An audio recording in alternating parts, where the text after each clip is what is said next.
The Myth of Readiness. You'll never feel ready, and that's okay. Written by Ronnie Rowland. Published by Growth Literacy Lounge. The most dangerous word in personal growth is later. Later is where dreams go to stall.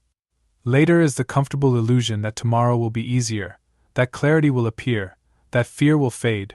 But tomorrow rarely delivers what today delays, and the truth we quietly avoid is this: most people never feel ready. They just choose to move anyway. Readiness is a seductive myth. It whispers that there's a better time, a better version of you, a better set of conditions just around the bend. It dresses up in logic, wears the mask of caution, and persuades you that waiting is wise. But wisdom isn't about waiting. Wisdom is about knowing when waiting becomes a wall. Somewhere along the way, we began treating uncertainty as a warning sign instead of a rite of passage. We confused preparation with procrastination. We mistook fear for failure. But feeling afraid doesn't mean you're not ready. It means you're alive, on the brink of something that matters. This book exists to challenge everything you've been taught about readiness. It won't give you a checklist to feel confident. It will give you something far more useful: the tools to act in the absence of confidence. Mel Robbins once said, "You are never going to feel like it. Ever." And she was right. Waiting to feel ready is like waiting for stillness in the middle of a storm. The conditions may never feel perfect, but the decision can still be right. You will not be asked to eliminate fear. You will be asked to work alongside it. You will not be promised a clear road. You will be reminded that the path becomes visible only as you walk it. The chapters ahead are not about bravado or blind leaps. They are about grounded courage, the kind that moves with trembling legs, unsure hands, and a determined heart. You don't need more time. You need more truth. And the truth is, everything you're waiting for begins the moment you stop waiting. This isn't just a mindset shift. It's a life shift. And it starts now. Chapter 1. The Illusion of the Green Light. There's a stretch of road in every city where the lights seem rigged. You press the gas, see green, and just as momentum builds, yellow, then red. You slow. You stop. You wait. It's as if the city has a personal vendetta against your forward motion. That's how most people live, foot hovering above the gas pedal, waiting for a signal that never turns green. We grow up believing readiness is a moment, an arrival, as if one day, the clouds part and the voice booms, "You're ready now." But ask anyone who's ever done anything worthwhile and they'll tell you, that moment doesn't come. The mother didn't feel ready when they handed her the newborn. The entrepreneur didn't feel ready when they launched the product. The speaker's legs still trembled behind the curtain. The truth is, readiness is not a prerequisite, it's a product of action.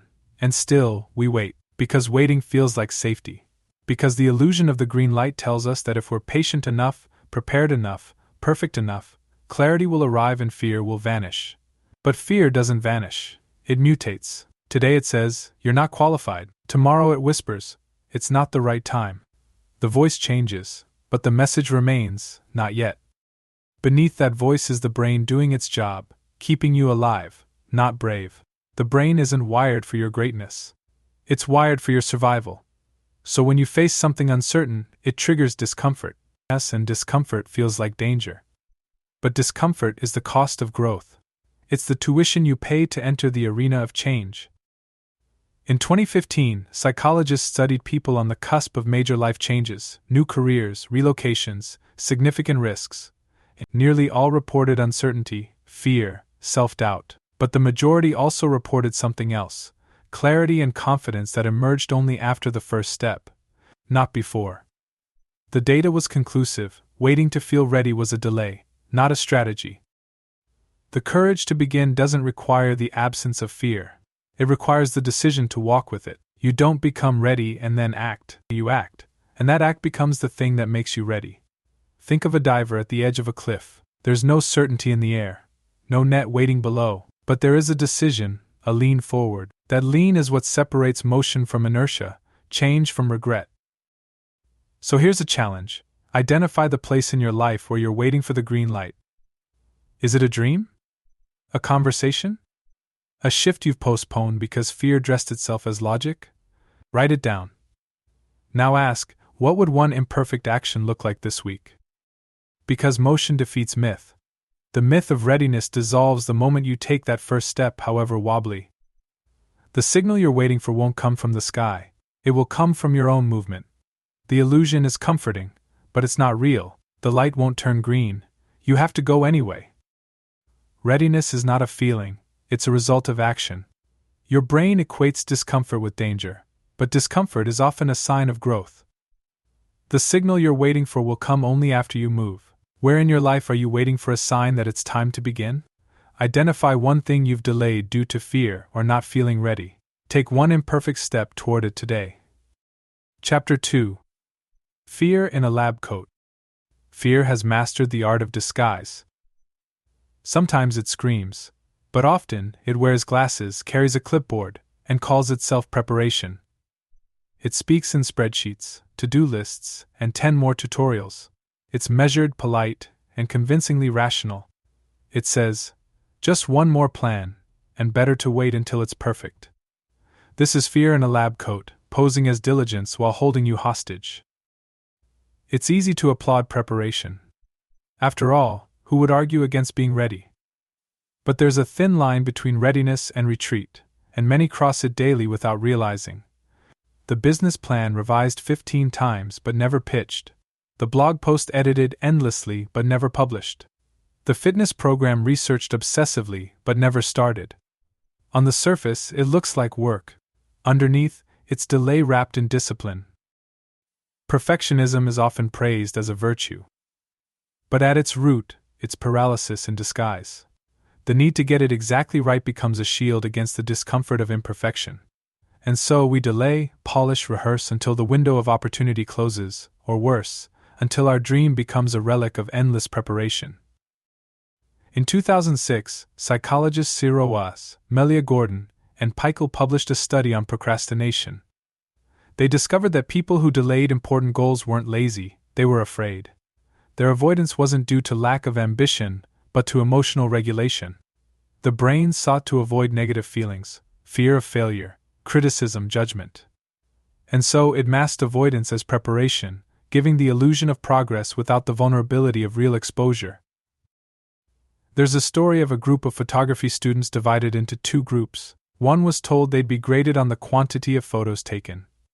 The other, on the quality of a single perfect image.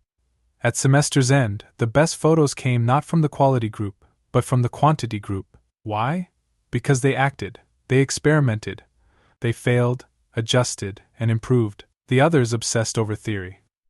One planned, the other practiced. Your fear wants to keep you in the planning phase because planning feels safe. But the moment you act, you expose yourself to real outcomes, both success and failure. And that's where growth happens. Not in another mind map or checklist, but in motion. Imagine a swimmer standing at the edge of a cold pool. They can strategize the perfect entry point, study the water's temperature, debate techniques, but the only way to swim is to leap. The preparation may ease the mind, but it's the jump that initiates transformation. So ask yourself, what's something you've been preparing for too long? What have you disguised as responsible planning that is actually fear pressing pause? There's no shame in preparation. But there's danger in perpetual prep with no plan to start. Take one of those projects, dreams, or decisions, and set a line in the sand. Decide when the planning ends and action begins.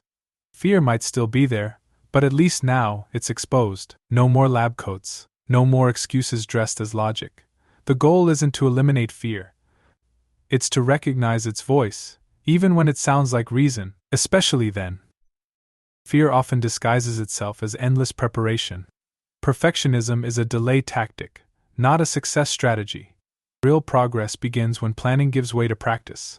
Where has getting ready become your excuse for not getting started? Choose one thing you've overprepared. Set a 48-hour deadline to take the first visible action. Chapter 3. The Brain's Safety Net. Picture a circus trapeze artist swinging through the air, twisting, flipping, flying. Below, a net waits, just in case. It doesn't stop them from jumping, but it softens the fall if things go wrong. Your brain is a safety net too, but one with a catch: it doesn't want you to fly at all. The human brain is a survival machine. It evolved to scan for danger, avoid risk, and prioritize safety over success. Its mission isn't greatness, it's preservation. That's why it panics at uncertainty. Why it floods you with anxiety before a presentation, or tempts you to stay in the familiar job, relationship, or routine. To the brain, discomfort equals danger, but growth demands discomfort. The amygdala, a small almond-shaped part of the brain, is largely responsible for processing fear. When you face something unknown, it lights up like an alarm. But here's the catch: the amygdala doesn't distinguish between actual danger and imagined risk. Speaking on stage or starting a business may not be life-threatening, but to the brain, they're red alerts. It's trying to protect you, even if that protection costs you opportunity. This is why you freeze. Why your palms sweat. Why your mind floods with reasons to wait, reconsider, or retreat. It's not weakness. It's wiring. But wiring can be rewired. In 2010, researchers at UCLA demonstrated that naming a fear reduces its power. They called it effect labeling. Participants shown fearful images experienced less anxiety when they simply named what they felt. "I'm scared," said aloud, reduced amygdala activity. In other words, awareness deactivates the alarm. Naming fear doesn't make you fearless, it makes you free to choose. Think of your brain like a well-meaning but overprotective friend. It sees you standing at the edge of something new and shouts, "Don't do it, you might fail." But you can thank it for its concern, then take the step anyway. Just because your brain says it's unsafe doesn't mean it is, it just means it's unfamiliar. Change is always unfamiliar, but unfamiliar doesn't mean wrong. It means you're entering a space your brain hasn't mapped yet, and the only way to map it is to move through it, like walking into a dark room. Every step illuminates a little more.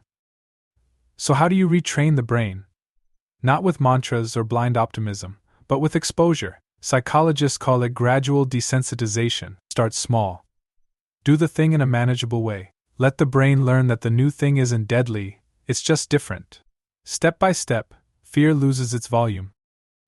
There's a story about a woman who wanted to launch her coaching business but froze every time she thought about posting online. Her brain whispered, "You'll be judged." So she began with a single comment on someone else's post, then a short blog entry, then a live video. Each step shrank the fear, until action became normal. She didn't eliminate fear. She educated her brain through movement. The safety net isn't evil, it's instinct, but instincts can evolve. You are not your fear, you are the one noticing it, and choosing anyway.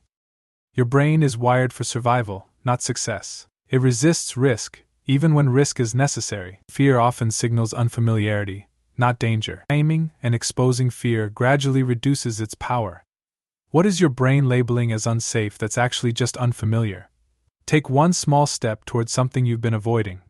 Then name the fear out loud and keep going. Chapter 4. Action is the architect of confidence. Confidence isn't found, it's forged. Not in a quiet room of preparation but in the loud, messy workshop of action. The world teaches us that confident people act. But the reverse is truer, people act, and through that action, they become confident. Confidence is not a prerequisite, it's a consequence. Imagine standing in front of a towering wall. You want to climb it. You research ropes, watch videos, and read expert advice. But none of it substitutes for the moment you grip the first stone and lift your foot. Confidence is built in that moment of motion. The decision to try, despite shaking hands, is the first brick laid in the foundation of belief. Too many wait for a feeling before they move. But feelings are fickle. Confidence is often absent in the early steps of any journey.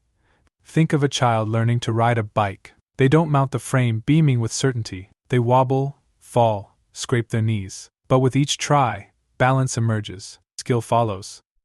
And finally, confidence arrives, not because they waited for it, but because they earned it. A study from the University of Chicago revealed that people who took immediate, decisive action, even when unsure, reported higher confidence levels after the fact.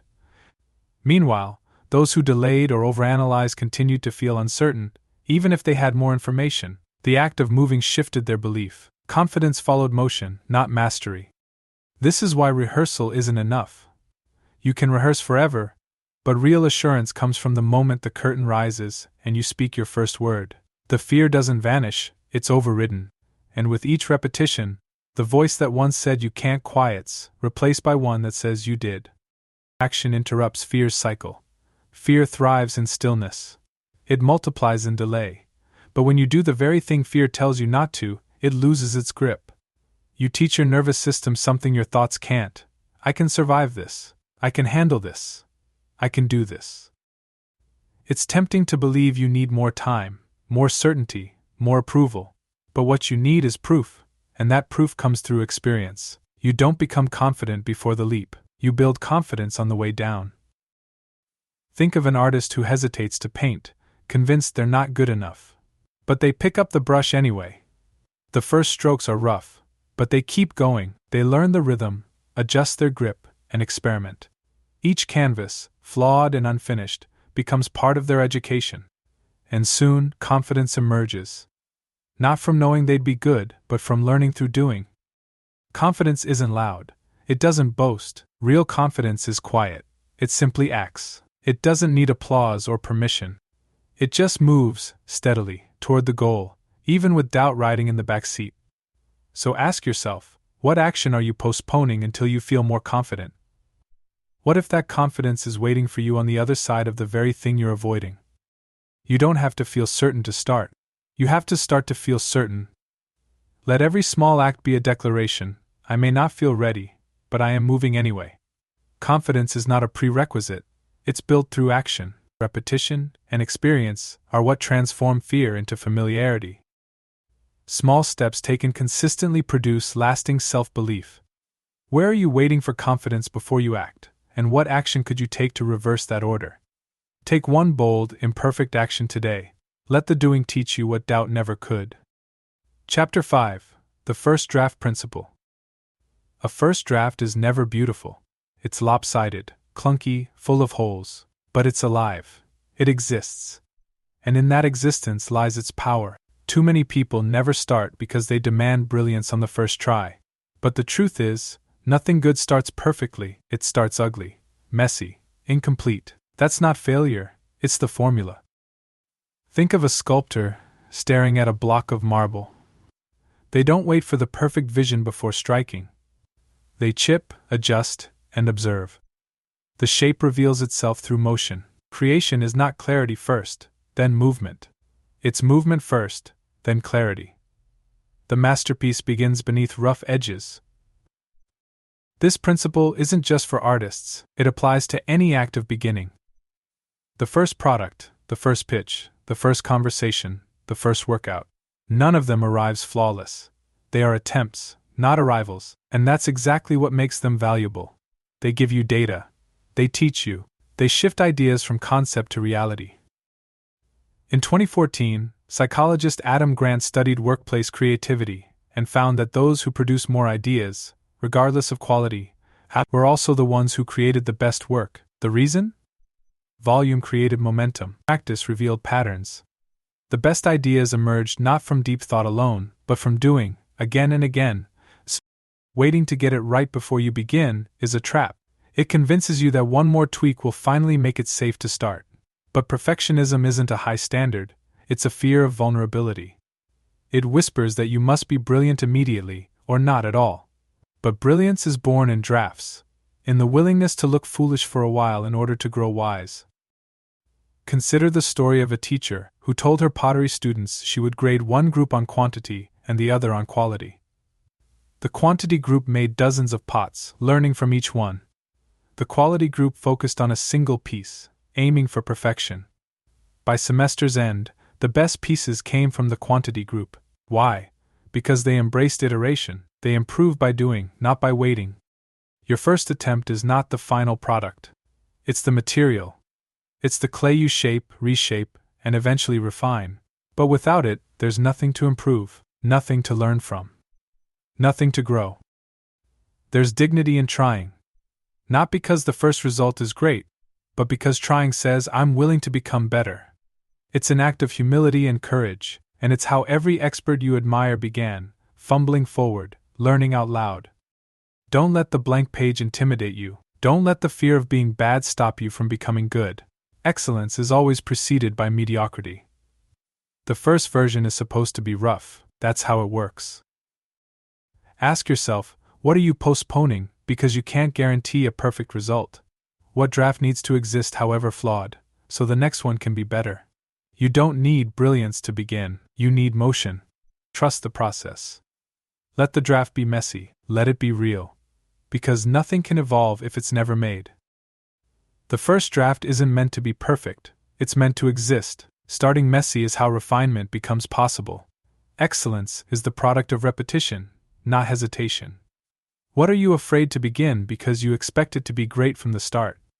Create your version 1 draft of a project or idea, no matter how rough. Done is better than perfect. Chapter 6: Tiny Leaps, Giant Gains. A single domino, just 2 inches tall, can topple another domino 50% larger than itself. Line up enough of them. And a tiny tile can start a chain reaction that ends with something massive crashing down.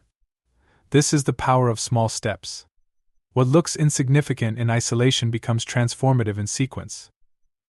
We often idolize the grand gesture, the life overhaul, the bold leap, the radical decision, but change rarely arrives in a flash.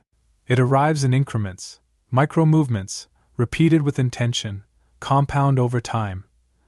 Success is rarely the result of one dramatic act, it's the sum of small, consistent choices. Modern culture sells extremes, 10-day transformations, overnight breakthroughs. But what truly moves the needle are the often overlooked, unfancy efforts: getting up 15 minutes earlier, hitting publish on a rough blog post, introducing yourself to one new person. These are the keystrokes of transformation. They don't feel heroic, but they are. Stanford behavior scientist B.J. Fogg developed a model around this idea: the smaller the habit, the more sustainable the change.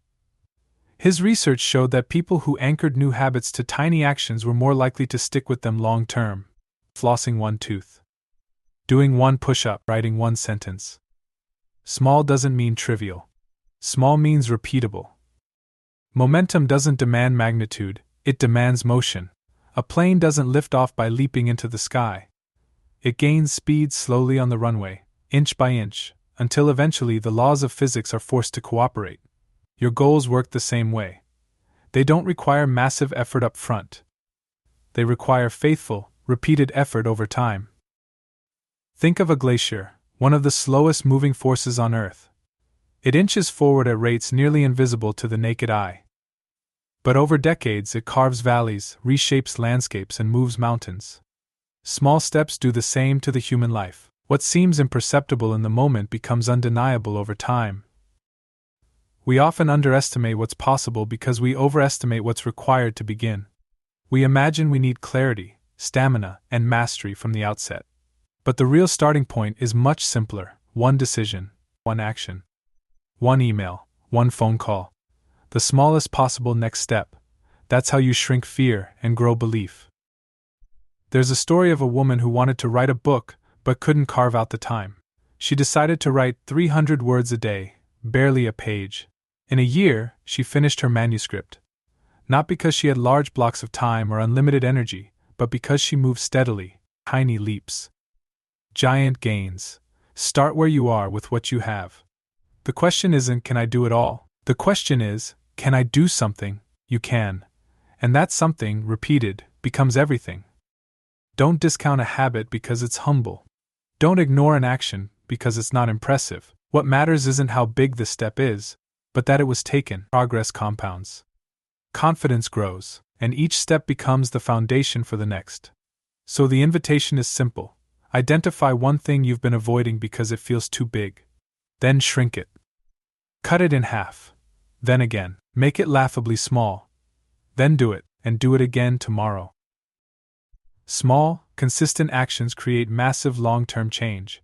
Momentum doesn't require intensity, only consistency. The smallest step forward is infinitely more powerful than standing still. What goal have you postponed because it feels too big to start? Break it into the smallest possible next step, then take that step today, no matter how small. Chapter 7: The Myth of the Right Time. There's a clock we all seem to wait on, a perfect alignment of minutes, moods, and motivation. A moment where the stars will synchronize and signal, now is the time. But that moment rarely comes, because the right time is not a real time. It's a comfortable lie we tell ourselves to delay discomfort. We tell ourselves we'll start when the kids are older, when work slows down, when we feel more confident, when life is less chaotic. But life doesn't pause to accommodate dreams. It keeps spinning, tossing new obligations, distractions, and fears in our path. The perfect moment remains just over the next hill, always one step away. The idea of the right time is comforting. It provides an excuse. It lets us stay where it's safe and known, while convincing ourselves we're just being prudent. But beneath that logic is fear of failure, rejection, imperfection. The right time is rarely about timing. It's about avoiding risk. Research from the University of Pennsylvania found that people often delay important life decisions not because of logistical barriers, but because of internal hesitation. The term they coined was psychological postponement, a delay tactic driven by emotional resistance, masked as rational scheduling. In other words, we aren't waiting on better timing, we're waiting on better feelings. But better feelings don't lead to action. Action leads to better feelings. The longer we wait, the heavier the decision becomes. We give it more mental real estate, more pressure, more imaginary stakes, and the bigger it gets in our minds, the more paralyzed we become. Imagine a train station where trains come and go, and you're waiting for the perfect one. Not just the right destination, but the right color, the right speed, the right music playing inside. While you wait, train after train departs, opportunities leave, time passes, and still you're on the platform, convinced that the ideal train is just a little behind schedule. What if the next train, flawed, noisy, and not entirely comfortable, is the one that takes you closer to where you want to be? What if the real risk isn't taking the wrong train, but standing still? Progress isn't made in pristine conditions, it's made in reality. The messy, unpredictable, inconvenient now. The conditions will never be perfect, but they don't have to be. They just have to be real, and right now is as real as it gets. There's a story of a man who waited years to propose because he was waiting for a bigger paycheck, a nicer apartment, a more stable career. But each year brought new goals, new metrics to meet. It took him a decade to realize he wasn't waiting on life. He was avoiding risk under the guise of preparation. Time doesn't guarantee readiness. It just gives fear more space to grow. The sooner you move, the sooner clarity arrives. The sooner you decide, the sooner momentum begins. The right time isn't a date on the calendar. It's the moment you stop waiting. Ask yourself, what are you postponing because it doesn't feel like the right time? What would happen if you chose now anyway? Don't wait for permission from the calendar. Issue your own. Choose now, not because it's perfect, but because it's here. The right time is often fear disguised as logic. Waiting doesn't create clarity, action does. Now is the only moment that exists. Start from it. What dream or decision have you delayed, hoping for the perfect moment? Take one immediate action toward it today. Regardless of timing, let now be enough. Chapter 8. Failing Forward. A toddler learning to walk doesn't question their competence after falling. They don't shrink in shame or decide walking isn't for them. They fall, they cry, they try again. Each fall is part of the design. Each misstep, a teacher. And eventually wobble becomes stride. Somewhere along the path to adulthood, we learn to fear falling. Not just physically, but emotionally, professionally, socially. We attach identity to mistakes and decide that failure is something to avoid, not something to absorb. But growth demands failure. It requires you to fall, often and awkwardly. The myth is that failure disqualifies. The truth is, failure initiates. It's not a detour from progress, it is progress in motion. Every skill worth mastering requires trial and error. Every meaningful success is paved with attempts that didn't work, risks that didn't land, and lessons that weren't obvious until after the stumble. Stanford psychologist Carol Dweck coined the term growth mindset to describe people who view failure as fuel, not finality. In her studies, students who embraced mistakes as part of learning consistently outperformed those who feared them. The key difference wasn't intelligence, it was resilience, the willingness to fall forward, not backward. Failing forward is about movement. It's understanding that each misstep is a step, just in disguise. The startup that didn't take off taught you resilience. The relationship that ended showed you your boundaries. The speech that fell flat revealed what you really needed to say. Failure isn't a period. It's punctuation. It clarifies. It connects. It continues. Consider Thomas Edison, who famously said, "I have not failed. I've just found 10,000 ways that won't work." He wasn't romanticizing failure. He was reframing it. He saw each setback as a necessary filter on the path to innovation. He understood that failure eliminates what's false and brings you closer to what's true. There's a story of a young chef who opened a small restaurant that closed within a year. Critics were harsh. Money was lost. Reputation took a hit. But instead of quitting, he reviewed every misstep, his menu, his pricing, his management. 2 years later, he opened a new spot, smaller, smarter, sharper. It succeeded, not in spite of the first failure, but because of it. Failure builds muscle memory. It teaches what success can't. It sharpens instincts, humbles arrogance, and invites creativity. Those who fail forward don't aim to avoid mistakes, they aim to learn faster than most are willing to try. You're not meant to get it all right on the first attempt. You're meant to try, adjust, and try again. The person unwilling to fail is the person unwilling to grow. They trade the discomfort of error for the comfort of mediocrity. Ask yourself, what have you labeled a failure that might actually be foundation? What stumble have you used as a verdict, when it was only meant to be a sentence? You are not your last mistake. You are what you choose to do with it. Failure is not the opposite of success, it's a requirement for it. Failing forward means using mistakes as momentum. Growth comes not from avoiding failure, but from engaging with it. What failure have you experienced that might contain a lesson you haven't fully explored? Revisit one past failure.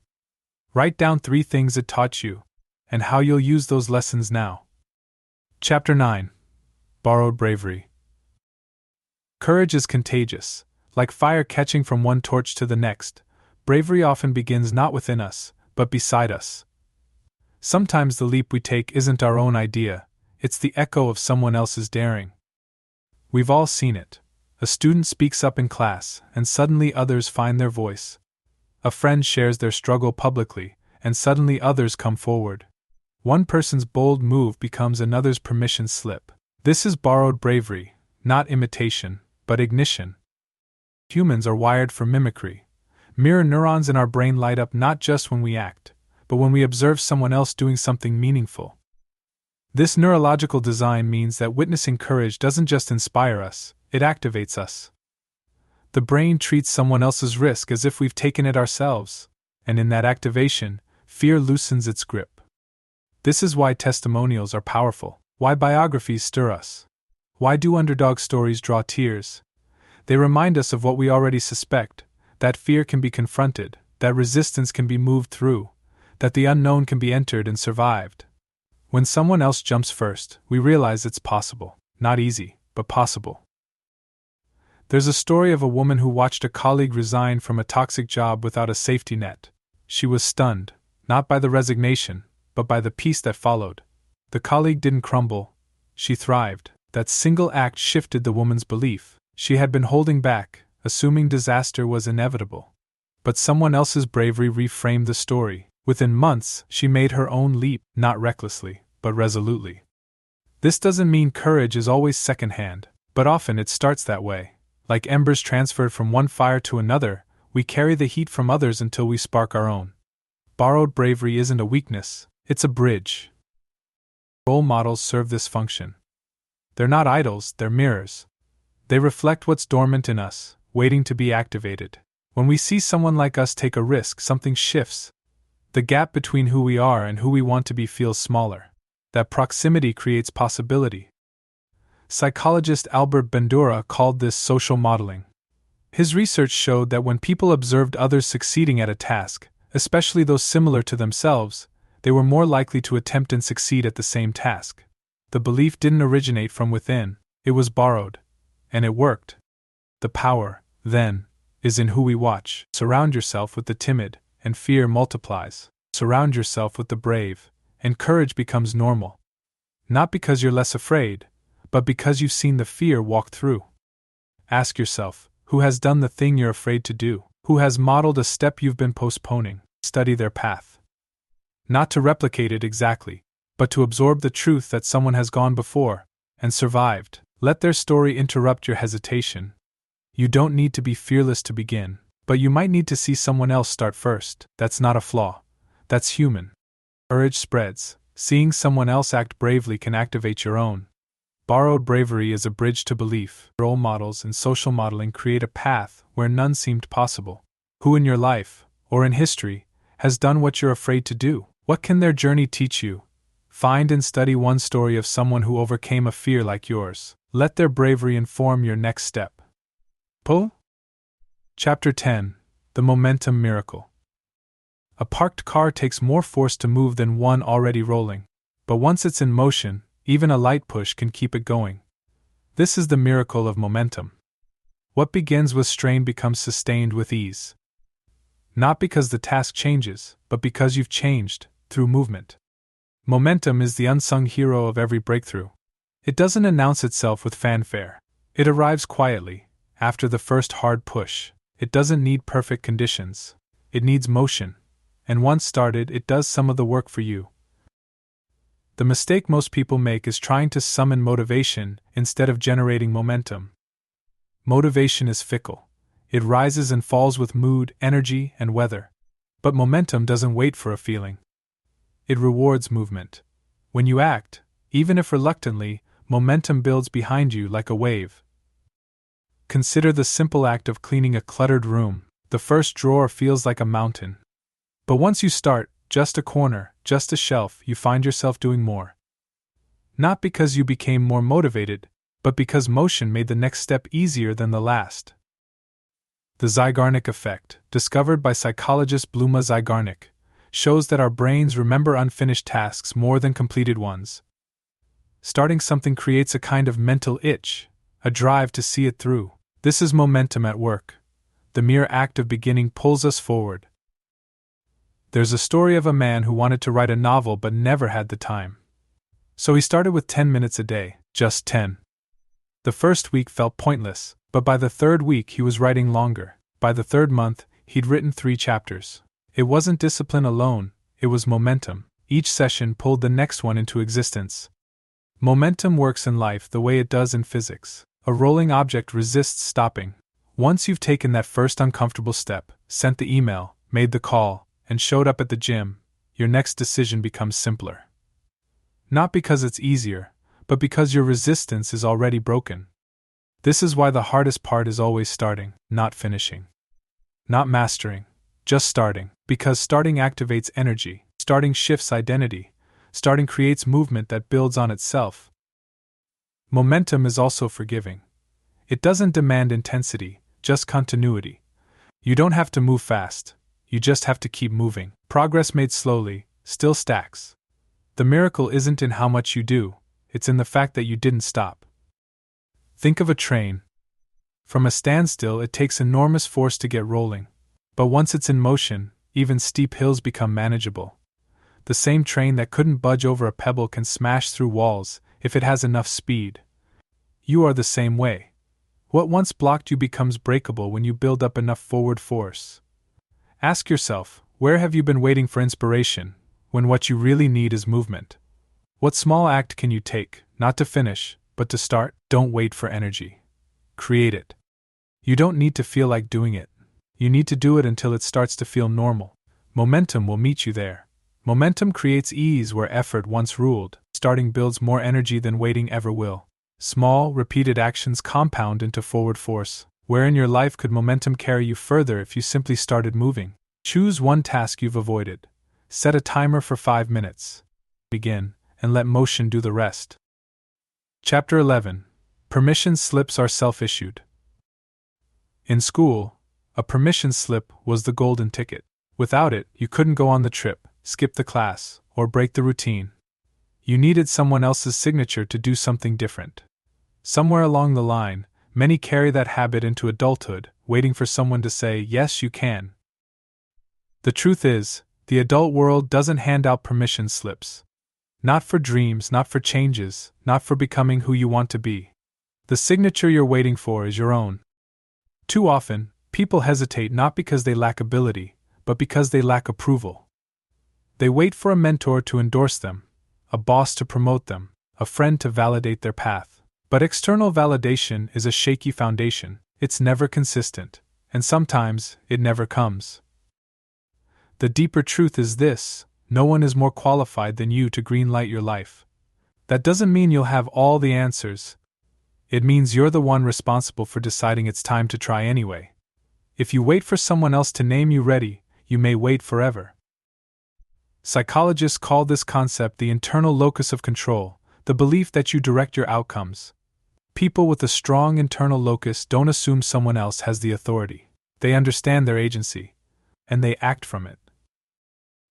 A study from the Journal of Personality and Social Psychology found that people who believe they control their decisions are more likely to follow through on goals and bounce back from failure. Not because they're invincible, but because they don't outsource responsibility. They trust themselves to begin. There's a story of an aspiring speaker who waited years to get invited to a stage. No call came. One day she decided to host her own event. Small room, 30 people. She spoke. The next year, it was 80. Then 200. By year 5, she was being invited to stages she once only dreamed about. What changed wasn't her ability, it was her permission strategy. When you realize no one's coming to give you a gold star, you're free to stop waiting. You can stop rehearsing the speech in your head and start speaking it aloud. You can stop seeking applause and start seeking alignment. The applause, if it comes, will be a byproduct, not a prerequisite.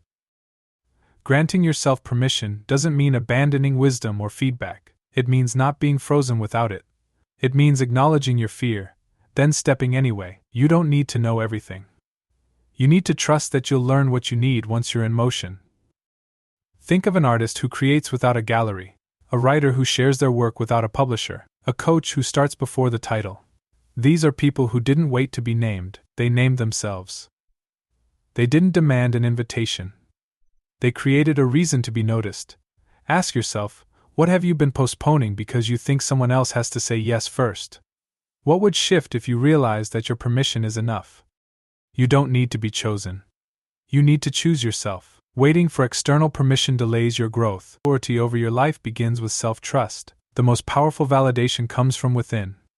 What are you waiting for someone else to approve, and what would change if you approved it yourself? Write a permission slip to yourself. I give myself permission to then take one action that proves it.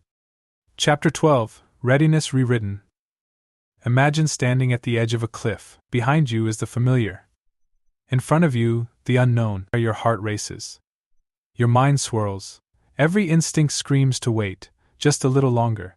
But that moment right there, trembling on the edge, is not a signal to stop. It's proof that you're exactly where you need to be. This is where readiness gets rewritten. You've been taught to believe readiness is a green light, a calm, confident assurance that now is the time. But readiness is rarely peaceful. It's often disguised as tension, doubt, restlessness. Not because you're not ready, but because you are. You're standing on the threshold of growth, and your body knows it before your brain catches up. We've redefined readiness as comfort. But real readiness is courage. It's choosing movement while your hands still shake. It's taking the next step without a full map, the Ostald so. It's trusting that clarity lives not at the start, but in the doing. Courage doesn't erase fear. It walks with it, it learns its name.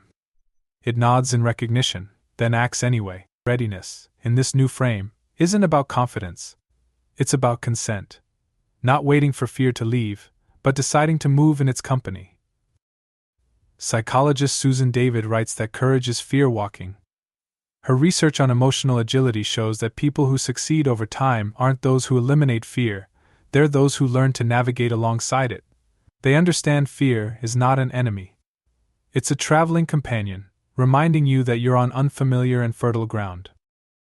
There's a story of a young professional who turned down opportunity after opportunity because she never felt ready. She watched others rise while she stayed still, convinced they knew something she didn't. One day, exhausted from the waiting, she said yes to a project that scared her. She fumbled through. But she didn't fall, and in that first shaky step, she discovered something deeper than readiness: resilience. Readiness isn't a feeling. It's a pattern of behavior. It's saying yes when you're unsure. It's starting before you're certain. It's realizing that every expert was once a beginner who dared to begin. The leap doesn't feel like flying at first, it feels like falling, but only those who jump learn they had wings all along. You rewrite readiness every time you take action in its absence. Every time you refuse to let fear be the editor of your future. Every time you lean into discomfort and trust it to become the doorway to strength. You were never supposed to wait for the feeling. You were supposed to become the kind of person who acts without it. That is the real transformation, not becoming someone who feels ready, but becoming someone who no longer needs to.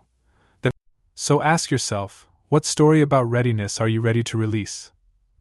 What decision, what dream, what next step have you delayed because you were waiting for a feeling that may never come? The waiting is over. The green light is within you. Readiness is not a signal from the outside, it's a decision made on the inside. Courage is not the absence of fear, but the willingness to move with it. True readiness is revealed through action, not anticipation. What would your life look like if you stopped waiting to feel ready and started moving instead? Choose one area where you've been waiting. Take a meaningful step forward today, not tomorrow. Take care and be well.